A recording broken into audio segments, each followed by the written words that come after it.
Hey, what is going on, YouTube?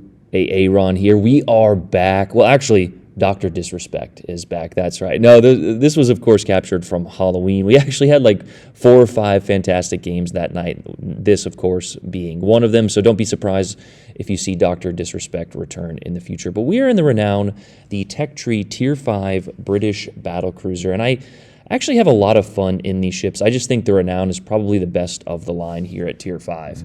Now, we are, of course, on the map Fault Line, and for those who've been playing the game since its release, this was one of the early Tier 7 maps, and I actually used to hate it back in the day, but they actually took it off of the Tier 7 Legendary Tier rotation. They claimed it's too small, but the true problem with this map was the spawns. You get 6 ships, you can kind of see them over there on the C and B side, and then 6 ships on the A side. So immediately we're going to garner this defensive position, and this actually brings me to a topic that I'm currently discussing with a very, let's just say, a very high IQ user on Facebook. Now, I am definitely one not to get into these arguments, but I saw a post on Facebook where it basically claimed, do not leave your flank. And I said, I agree. And then this gentleman said that, no, you should, basically got into this, a typical Facebook debate. But this game, and the point of that is I actually might make that into a video. You guys should comment down below whether or not I should make this interaction on Facebook into a whole video. It's truly amazing. But the point I want to make in this video is the fact that while we are in this defensive position here, and while we are definitely on the weak side, we didn't leave our flank, and neither did our teammates, and you will see the results. In no circumstances, at 99.9% of times, you should never, ever leave your flank. Now, of course, if we get overwhelmed by 6 ships and our 2 teammates die, yes, we are going to reposition, we are going to kite, we are going to draw our enemies into our friendlies if they are still alive. And I explained this in yesterday's video, and I have explained it a million times before, but I just wanted to get that point across because it is something that is gnawing at the side of me right now. You know when you just encounter someone with just no concept, but they think the Dunning-Kruger effect is the perfect explanation of this. But regardless, we're going to go ahead and get into the action of this game. Now, I'm going to be honest with you guys, this is not the most effective way to play the British Battlecruisers. They do much better with their speed. Of course, they have the engine boost. They don't have the best armor, and at Tier 5, you don't necessarily have the best DPM, even with your HE. But we can kind of see that the enemy team is kind of faltering, and what we mean by that is they are not aggressively pushing this A side, which is kind of what happens with how the spawns were. On a little side note, if Wargaming were to simply rework the spawns, as we've said, I mean, T-Bull, like 3 years ago, was saying that these spawns needed to be reworked. Then this map would be very playable at high tiers, and it could be another map in the rotation to kind of break up the monotony for the game. But because of the red team and their lack of pushing, we decided to kind of use the strengths of the British Battlecruisers and push out on the flank ourselves here. And again, we're not pushing in, just YOLOing right away, and our team actually did a pretty fantastic job. They've already gotten the A-cap, and you can see the massive ships over on the C side, and they have secured the C-cap. Learning to look at the minimap and utilize and kind of read and understand the game is a skill that, to be quite honest, not a lot of players have. Now, of course, if you're watching my videos, I bet you guys are a lot better at doing that and probably far better than the average player. So a shout out to you guys. Make sure to give me a like for complimenting. No, I'm just kidding. But here we can see that, as we mentioned, our team has gotten the C-cap. Our destroyer is pushing south through the bottom easterly flank there. And the enemy is kind of clustered in B, as well as kind of sitting back behind that island there.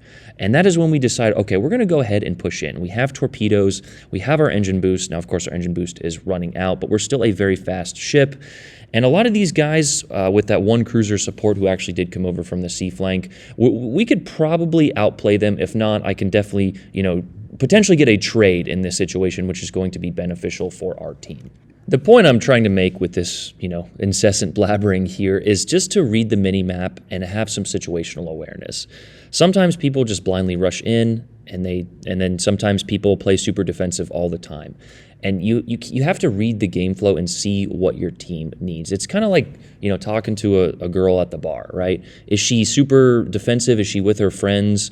Some people have zero social, intelligence and social awareness, and it shows, right? So just utilize your intelligence and kind of see what the game needs. See what your team needs, right? If there's 3, like we mentioned in yesterday's video, as we get the beautiful 2 Citadel Dev Strike on the Ramhat. It's almost always when you get those Pan-Asian cruisers, which are just super light cruisers, when you get them at angles is when you get the Dev Strikes. If they're completely broadside, I feel like I overpen, 9 out of 10 times there. But now we have committed to this push, and we are going for it. But to finish the point I was making earlier about yesterday's game, you want to split up your forces. If you see 4 destroyers on one side, don't go near them if you're the 5th destroyer. If you see 4 cruisers in one square, split up.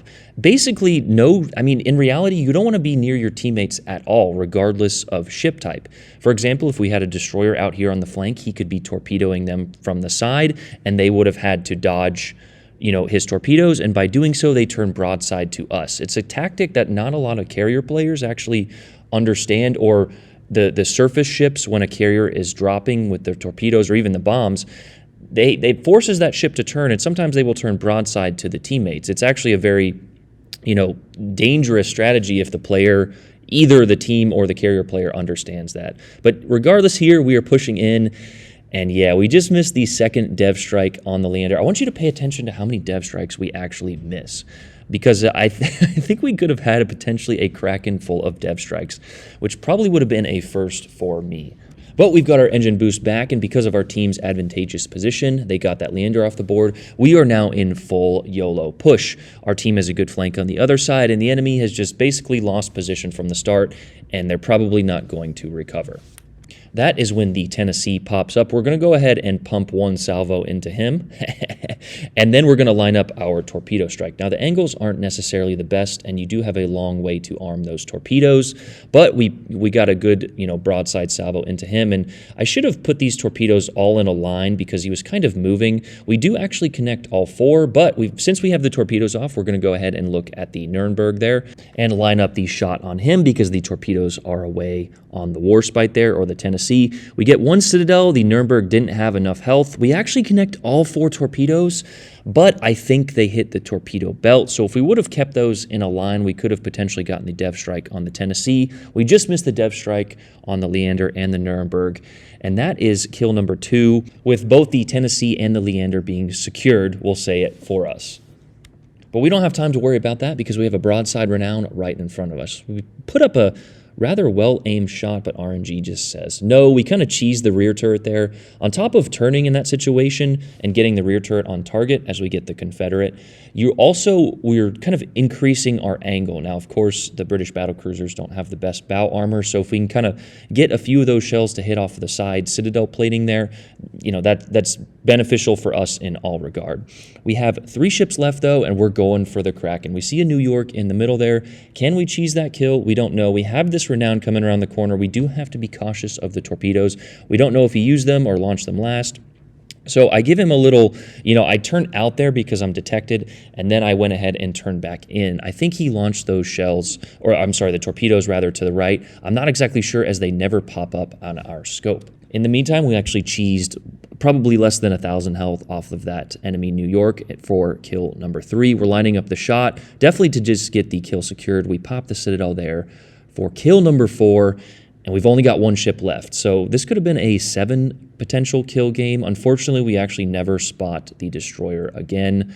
He's obviously in the ACAP there, and he is just playing to keep his KD ratio alive. I don't know why. I don't know. Now, of course, his team failed him pretty epically, but I don't know why destroyer players, he get the cap, right, and then just go, guns hot. I don't know why they kind of drag the game out, but that is the rest of the game. I'll kind of speed it up here for you guys and show you the final total. This was just one of those fun games. 154,000 damage, 2907 with 4 kills, high caliber Dev Strike and Confederate, and we probably missed, 2 or 3 Dev Strikes in there, but that is the Renown with John Fisher, of course. I probably some of the most fun I've been having with the battlecruiser type, and John Fisher is definitely one of the commanders that kind of make them OP with a few of their traits there. I didn't really run the trait as we mentioned in our initial look at these ships, but that second slot there is pretty beneficial. As you lose health, you can get that reload down. But that's the video, and again, let me know if you guys want me to do like a whole video on Facebook comments as, oh, is that Aaron? Oh, no, it's just Dr. Disrespect in disguise. But hope you guys had a great time watching that. Again, just kind of one of those fun, fast-paced type games. I love you guys. Have a great day. Hey, run out. Peace.